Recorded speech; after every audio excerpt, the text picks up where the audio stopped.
ওম শান্তি। আমরা সবাই জানি মালিক যদি কর্মচারীর কথা মতো চলে তাহলে মালিক কখনোই স্বতন্ত্র হয়ে কার্য সম্পন্ন করতে পারে না, সফলতাও অর্জন করতে পারে না, ইচ্ছা অনুযায়ী মঞ্জিল প্রাপ্ত করতে পারে না এবং ঠিকমতো আনন্দ উপভোগ করতেও পারে না।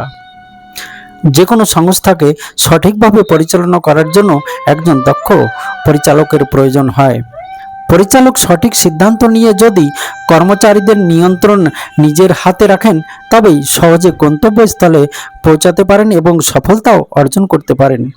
এই জন্য ভগবান বলেন, ঘোড়ার ইচ্ছায় নয়, সবারই স্ব ইচ্ছায় মঞ্জিল প্রাপ্ত করে। ঘোড়া নিজের ইচ্ছা মতো চললে সারথি তার নিজ গন্তব্যস্থলে পৌঁছাতে পারে না। যে ব্যক্তি ঘোড়াটি চালাচ্ছে অর্থাৎ সারথি যখন তার নিজের ইচ্ছা ও বুদ্ধির দ্বারা ঘোড়াকে নিয়ন্ত্রণে রেখে রথকে চালাচ্ছে তখন সে তার নির্দিষ্ট গন্তব্যস্থলে সহজে পৌঁছাতে পারে।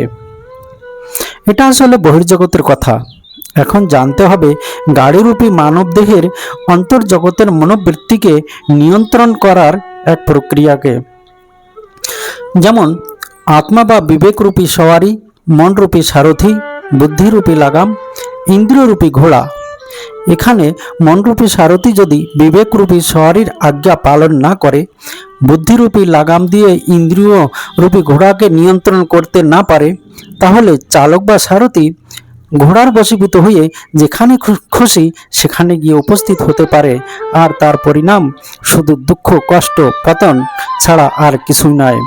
কারণ মনের বশে ইন্দ্রিয় হলেই মন হয় মিত্র, ইন্দ্রিয়ের বশে মন হলেই মন হয় শত্রু।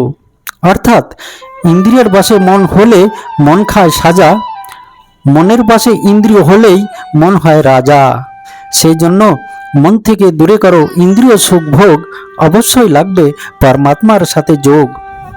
স্বয়ংকে গন্তব্যস্থলে পৌঁছাতে হলে মনকে বুঝিয়ে বশীভূত করলে ইন্দ্রিয় সতাই নিয়ন্ত্রণে এসে যায়।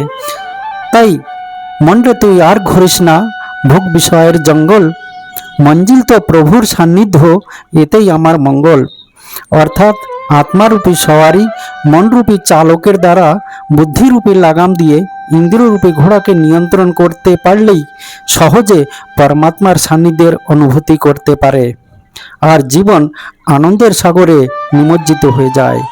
তাই পরমাত্মা বারবার স্মরণ করিয়ে দেন যে, বসিয়ে নে রে পাগলা পথিক, হৃদয়রূপী রথে সদা সর্বদা থাকবো আমি তোমার সাথে সাথে।